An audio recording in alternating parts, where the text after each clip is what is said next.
Tüplü dalışın en önemli kurallarından birisi yalnız başına dalış yapmamaktır. Bizim en çok karşılaştığımız soruların başında gelir bu. Yalnız dalış yapabilir miyim? Dalıcı adayı eğitim aldıktan sonra ekipmanlarını alıp dünyanın her yerinde yalnız başına dalış yapabileceğini düşünür. Fakat bu hem kural dışı hem de sıkıcı bir eylemdir. Tüplü dalış yetkili bir dalış merkezinde ve bölgeyi tanıyan dalış rehberleri ve liderleri eşliğinde çok daha keyifli ve güvenli bir hale gelir. Ayrıca birbirinizi tanıdığınız ve sürekli birlikte dalış yaptığınız bir dalış eşiniz varsa işte dalışın tadı o zaman çok daha güzel çıkar. Basit sığ sulardan derin sulardaki eğitimlerimize kadar her aşamada bir dalış eşiğiyle birlikte bütün çalışmalarınızı gerçekleştirebilirsiniz.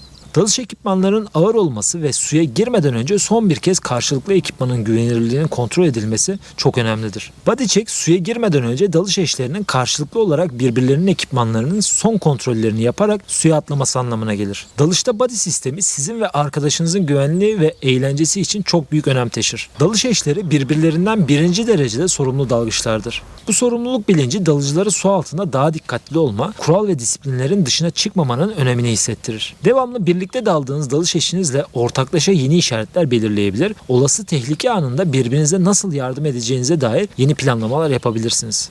Deneyimlerimiz gösteriyor ki birlikte dalış yapan dalış eşleri su altında karşılıklı mimik ve bakışmalardan bile hem eğlenebiliyor hem de bakmak istedikleri bir bölgeye veya canlıya daha iyi odaklanıp izleyebiliyorlar. Hem de acil durumlarda birbirlerini çok daha iyi anlıyorlar.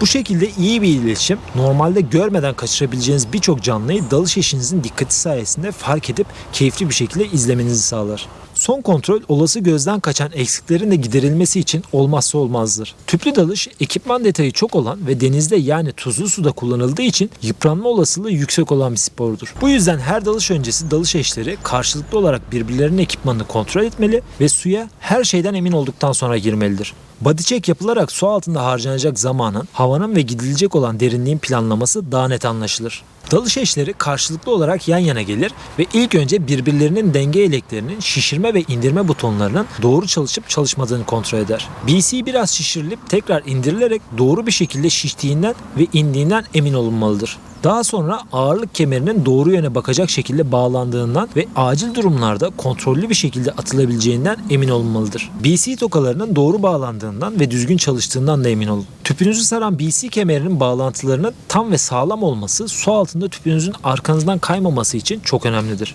Birinci kademe regülatörün tüp vanasına doğru bağlandığı kontrol edilir ve tüp vanasının açık olduğundan emin olunur. Daha sonra gösterge ve içerisindeki hava ikinci kademe regülatörün tahliye butonuna basılarak kontrol edilir. Yarım açık kalmış bir tüp vanası basınç göstergesinin sürekli hareket etmesine neden olur.